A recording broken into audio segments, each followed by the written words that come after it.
Gnaeus Pompeius Trogus, known as Pompeius Trogus, Pompey Trogue, Cneius Pompeius Trogus or Trogue Pompey, was a 1st century BC Roman historian of the Celtic tribe of the Vocantii in Gallia Narbonensis, which flourished during the age of Augustus, nearly contemporary with Livy. His grandfather served in the war against Sertorius with Pompey, through whose influence he obtained Roman citizenship, hence the name Pompeius, adopted as a token of gratitude to his benefactor. His father served under Julius Caesar in the capacity of secretary and interpreter. Trogus himself seems to have been a man of encyclopedic knowledge. Following Aristotle and Theophrastus, he wrote books on the natural history of animals and plants, which were frequently quoted by Pliny the Elder. His principal work was Historiae Philippi in 44 books, so called because the Macedonian Empire founded by Philip II is the central theme of the narrative. This was a general history of those parts of the world that came under the sway of Alexander and his successors.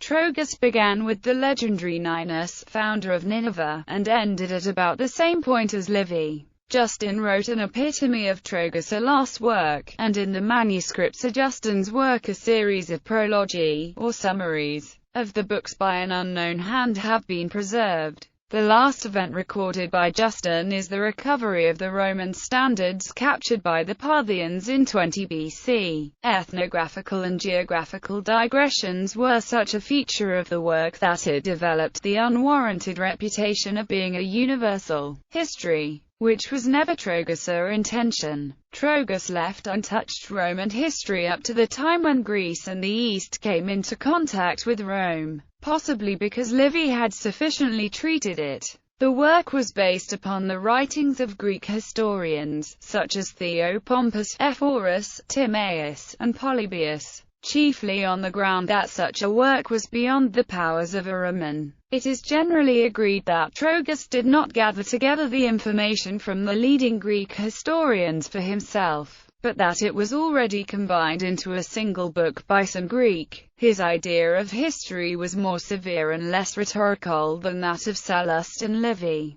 whom he blamed for putting elaborate speeches into the mouths of the characters of whom they wrote. Of his great works, we possess only the epitome by Justin, the prologi or summaries of the 44 books, and fragments quoted in Vopiscus, Jerome, Augustine and other writers. But even in their present mutilated state the works are often an important authority for the ancient history of the East.